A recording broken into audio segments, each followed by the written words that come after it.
there's a lot of different rumors flying around at the moment about Tyson Fury's potential next opponent. There's been talk of Manuel Cha. There's been talk of Kubrat Pulev. And now there's also talk of Jarrell Miller. And in fact, there's other talk that they could skip the next warm-up fight and go straight into the Deontay Wilder fight later on this year. And I'll speak about all those things in separate videos. But in this video, I'm going to focus on the Jarrell Miller rumor.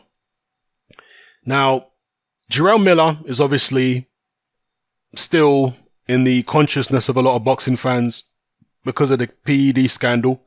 And I've addressed the PED situation in a separate video, the video called Eddie Hearn, Outrage Over PED Users is Laughable, something like that. So go watch that video if you want to hear my views on Jarrell Miller and his PED use and ban and all that kind of stuff.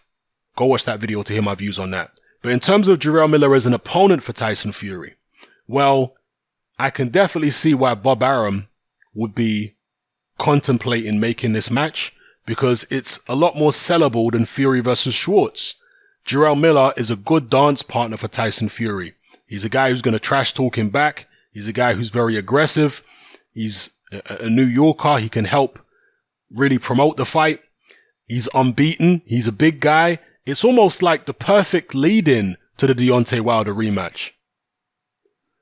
The only question here is, and from a stylistic point of view, I also think it's a fight which is probably going to be entertaining, yeah, from a stylistic point of view. But the only question here is, what is Jarrell Miller going to be like without the juice, without the PEDs? How long's he been on PEDs for?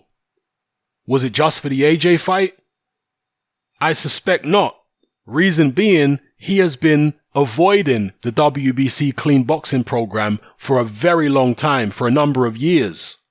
Was he taking PEDs for that whole time? What's he going to be like without PEDs? I mean, at the end of the day, you got a man who's 300 pounds plus, who has got a higher work rate than many heavyweights who are 80 pounds lighter. So will he be half the fighter that he used to be when he's off the juice? Will they have VADA testing if he fights Tyson Fury later on this year? That is the problem with Jarrell Miller at this point. We don't know how effective he can be. We don't know how worse he's going to be, because some people didn't rate him in the beginning. I personally thought he was pretty good. But without the PEDs, he might not be that viable. We have to wait and find out. But other than that bit of ambiguity in terms of whether he'll be able to perform to the same level he was performing before, minus the PEDs, other than that, it's a step in the right direction for Tyson Fury from a marketing point of view in America. From an ability point of view, it's way better than Tom Schwartz. And yeah, I just think it's a decent fight, a fight that makes sense. And there's talk of Jarrell Miller potentially signing with ESPN. As I say, stylistically, I think it could be fun, you know? If Jarrell Miller has got the kind of chin still now that he had when he was on whatever he was on, then it could be a distance fight, you know? Could be a fight that goes rounds and maybe Miller can make it fun. But I remember when Larry Olubamiwo started fighting again after serving his ban for PEDs. Now, Larry Olubamiwo was never a great fighter. He was a domestic level heavyweight in the UK. But he was caught taking, I think, 12 different banned substances. And he had an extremely muscular physique. He called himself the War Machine, Larry Olubamiwo. Extremely muscular physique, huge guy. After he served his ban for PEDs, which was 18 months or something like that, he came back and his physique had totally changed.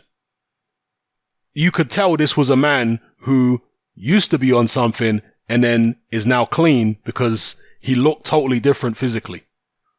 And after his ban, I mean, he got knocked out before his ban, but even after his ban, he was getting knocked out even more. So Olubamiwo turned from bad to worse once he came off the PEDs. And that's an example of, you know, that I can point anybody to if you want to see how somebody, and he was as I say, only a domestic level heavyweight to begin with, but he deteriorated rapidly once he came off the PEDs and got way, way worse. Will that happen to Darrell Miller? We'll have to wait and find out. Personally, if I had to choose out of the list of opponents they're lining up for Tyson Fury, I would go with Kubrat Pulev. And I'll talk about why in a separate video. Pulev doesn't have any PED issues that we know of. And I think stylistically, Pulev is not as fun a fight as Jarrell Miller. Maybe won't be as entertaining, but it's potentially a bit more tricky. And of course, Pulev is a proven entity. He's been fighting at a high level. He's got some nice wins under his belt. So that's a very credible opponent. It's a very credible contender as far as I'm concerned. Isn't Pulev the mandatory with the IBF? So if Tyson Fury is fighting somebody else's mandatory challenger, you can't grumble at that at all. Would I expect Tyson Fury to beat Pulev? Definitely. But it's still a credible win. I mean, this is what you're supposed to be doing. It doesn't matter whether I think he can beat this mandatory challenger or not. The fact is, this is a credible IBF mandatory challenger. Obviously, Fury doesn't have any belts, but he's presenting himself as some form of champion. So, yeah, that's a credible fight as far as I'm concerned. Fury versus Pulev. I'll have no issues with that at all. And I'll talk about it in a separate video. So anyway, let me know what you guys think about everything I've discussed here. The possibility of Tyson Fury versus Jarrell Miller. What do you guys think about the fight? What are your views on Miller on and off the PEDs? Will we see a much worse version of Miller? Miller who can't perform to the level that he used to perform before in terms of work rate and punch resistance? Let me know what you think, people. It's happening, I'm out. Join me on Patreon. I upload a minimum of 2 podcasts every single week, covering a wide variety of controversial topics, as well as live stream Q&A sessions. Take a look on screen right now at some of the podcasts I've produced so far. For just $3 a month, the equivalent of about £2 a month, you get access to all my new podcasts and my entire back catalogue of past podcasts, including my popular Confessions of a Nightclub Bouncer series.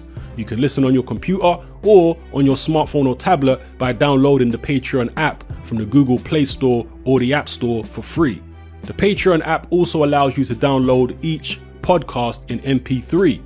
For less than the price of a cup of coffee, you get access to dozens of hours of exclusive content. It's easy to sign up, there's no contract, and you can cancel at any time. So come and join our community of free and critical thinkers by signing up with me here on Patreon today.